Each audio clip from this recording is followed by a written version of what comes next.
کیونکہ ایک حدیث پاک میں ہے، نبی اکرم صلی اللہ تعالی علیہ وآلہ وسلم فرماتے ہیں کہ جب اللہ رب العزت اس زمین کو ختم کرنا چاہے گا تو فرشتوں کو زمین پہ بھیجے گا اور حکم دے گا کہ جتنی جگہوں پہ مسجدیں بنی ہیں وہ سب اٹھا کر میری جنت کا حصہ بنا دی جائے۔ جگہ پہ ہم بیٹھے ہیں یہ کل جنت کا حصہ بننے والی ہے۔ تو جو لوگ گھر چھوڑ کر، اپنی دکان چھوڑ کر، اپنی گپ شپ چھوڑ کر اس جنت میں نہیں آتے، وہ پل صراط سے گزر کر اس جنت میں بھی نہیں جا سکے گا۔ اگر اس جنت میں جانا ہے تو پھر اس جنت میں آنے کی عادت بنائیے، یہ ذہن میں رکھیے۔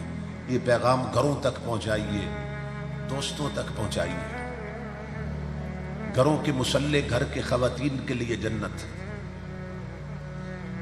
تو جو ٹی وی چھوڑ کر اپنے گھر کے مصلح تک نہیں آتی، وہ پل صراط سے گزر کر اس جنت تک کیسے جا سکے گا؟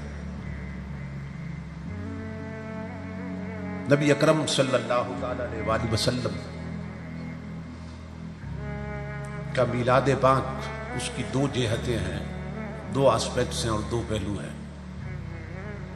ایک پہلو کا تعلق جشن میلاد کے ساتھ اور دوسرے پہلو کا تعلق مقصد میلاد کے ساتھ۔ حضور اس دنیا میں کیوں تشریف لائے؟ آپ کے آنے کا مقصد کیا تھا؟ اگر ان سوالوں کا جواب دیا جائے تو نبی اکرم صلی اللہ تعالی علیہ وآلہ وسلم کی سیرت بیان ہو جاتی، اور حضور اس دنیا میں کیسے تشریف لائے، کس حسن کے ساتھ تشریف لائے، کن جلووں کے ساتھ تشریف لائے، کس پاکیزگی اور طہارت کے ساتھ تشریف لائے۔ ان سوالوں کا جواب دیا جائے تو حضور کا میلاد بیان ہو جاتا ہے۔ تو خوش بخت ہیں وہ لوگ جو حضور کا میلاد مناتے ہیں اور سیرت اپناتے ہیں۔ یہ دونوں رخ صحیح ہو جائیں تو حضور سے غلامی کا تعلق پکا ہو جاتا ہے۔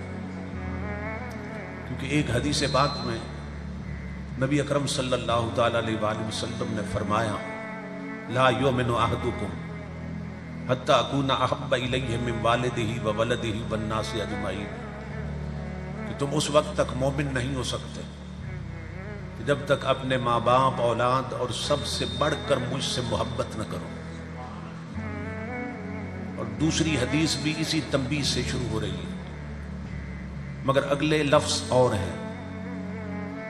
فرمایا لا یؤمن احدکم، تم اس وقت تک مومن نہیں ہو سکتے حتی یکون ہواہ تبعا لما جئت بہ،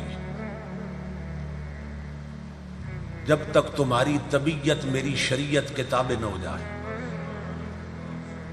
تم اس وقت تک مومن نہیں ہو سکتے کہ جب تک تمہاری طبیعت میری شریعت کے تابع نہ ہو جائے۔ تو ہر شخص نے اپنے گریبان میں جھانکنا ہے اور دیکھنا ہے کہ کیا ہماری طبیعت حضور کی شریعت کے تابع ہے۔ ان دونوں پہلوؤں پر توجہ کی ضرورت ہے۔ محبت کا جو معیار حضور غوث اعظم بیان فرما رہے ہیں وہ یہ ہے کہ المحب لا یملک شیئا یسلم الکل الی محبوبہ۔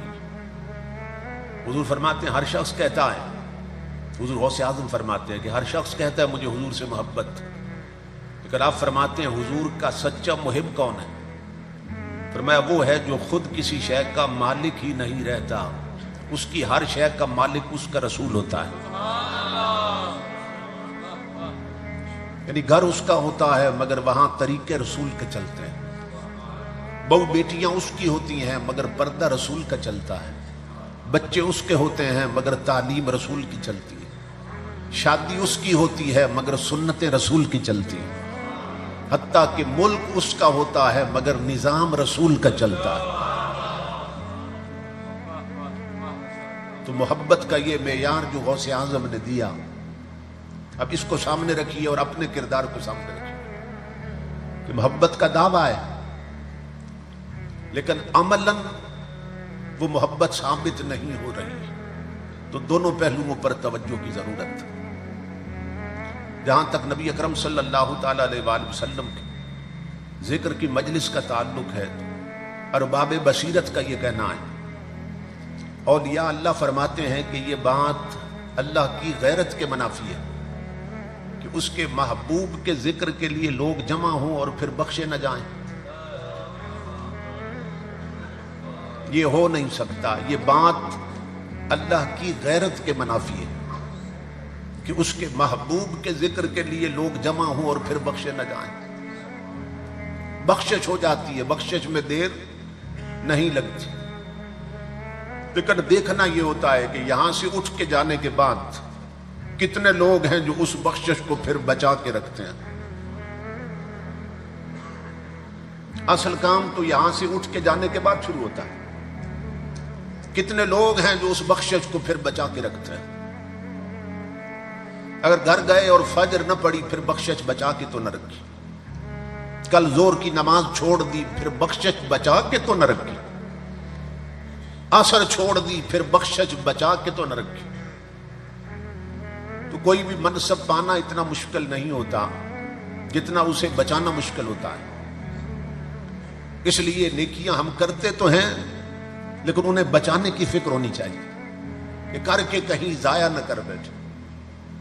نبی اکرم صلی اللہ تعالیٰ علیہ وآلہ وسلم فرماتے ہیں کہ قیامت کے دن لوگوں کے نامہ اعمال دیے جائیں گے۔ بعض لوگوں کے انہوں نے نمازیں پڑھی ہوں گی مگر نامہ اعمال میں نمازیں نہیں ہوں گی، انہوں نے حج کیے ہوں گے مگر حج نہیں ہوں گے، انہوں نے روزے رکھے ہوں گے، صدقہ و خیرات کیا ہوگا مگر ان عملوں کا ثواب نہیں ہوگا۔ نامہ اعمال میں نہ سجدے ہوں گے، نہ حج ہوں گے، نہ صدقہ و خیرات۔ تو وہ حیران ہو کے اللہ سے پوچھیں گے، مولا ہم نے سجدے کیے تھے، ہم نے زکوٰۃ دی تھی، ہم نے حج کیے تھے، تو نامہ اعمال میں وہ نظر نہیں آ رہے۔ تو اللہ رب العزت فرمائے گا، حدیث کے لفظ ہیں، محیت باغتیابک الناس، کہ اگر نماز پڑھی تھی تو لوگوں کی غیبت بھی تو کی تھی، تیری غیبت تیری نمازوں کو لے گئی۔ اگر حج کیے تھے تو کسی کو گالی بھی تو دی تھی، تیری گالیاں تیرے عملوں کو لے گئیں۔ اب ہم دیکھیں کہ ہم میں سے کتنے لوگ ہیں جو نیکیاں کرتے ہیں لیکن پھر نیکیوں کو بچا کے رکھتے ہیں، پھر نیکیوں کی حفاظت کرتے ہیں۔ کہنے کو تو ہر سال 60 یا 50 لاکھ بندہ حاجی بنتا ہے، لیکن کتنے لوگ ہیں جو گھر پلٹ کے آتے ہیں تو پھر اپنے حج کو بچا کے رکھتے ہیں؟ کتنے حاجی ہیں جو اپنے حج کی پھر حفاظت کرتے ہیں؟ تو نیکی کرنا اتنا مشکل نہیں جتنا اسے بچانا مشکل ہے۔ اس لیے نیکیاں کرو تو پھر نیکیوں کو بچانے کی فکر بھی کرو کہ وہ کہیں مٹ نہ جائیں۔ میں نے جو الفاظ تلاوت کیے ان میں اللہ رب العزت نے ہمیں حکم دیا اس کی نعمتوں کا ذکر کیا جائے، اس کی نعمتوں کی باتیں کی جائیں، اس کی نعمتوں کو یاد رکھا جائے۔ یہ حکم دیا اللہ رب العزت۔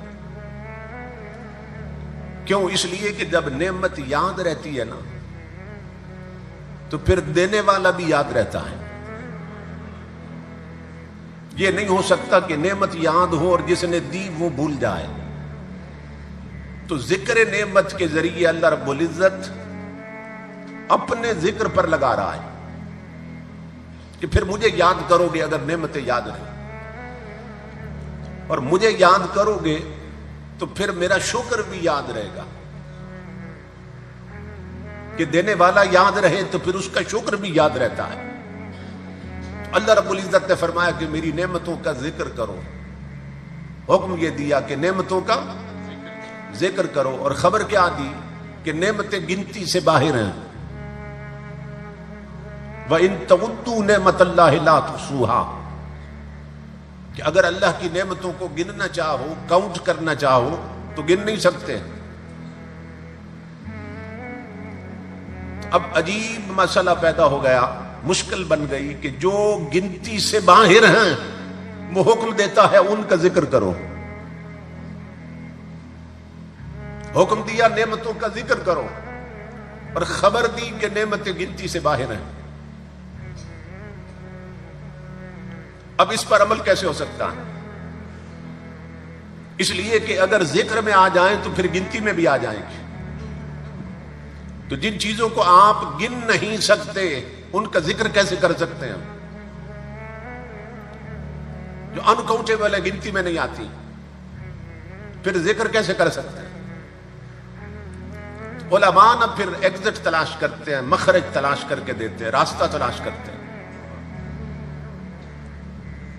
کہ اللہ رب العزت نے حکم دیا نعمتوں کا ذکر کرو اور خبر دی کہ وہ گنتی سے باہر ہے. اب اس حکم پر عمل کیسے ہوگا؟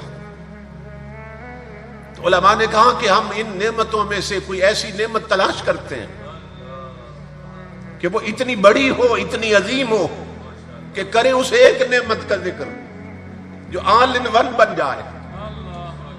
کریں ایک نعمت کا ذکر مگر اللہ لکھ دے میرے بندے تو نے ہر نعمت کا ذکر کر دیا ہے.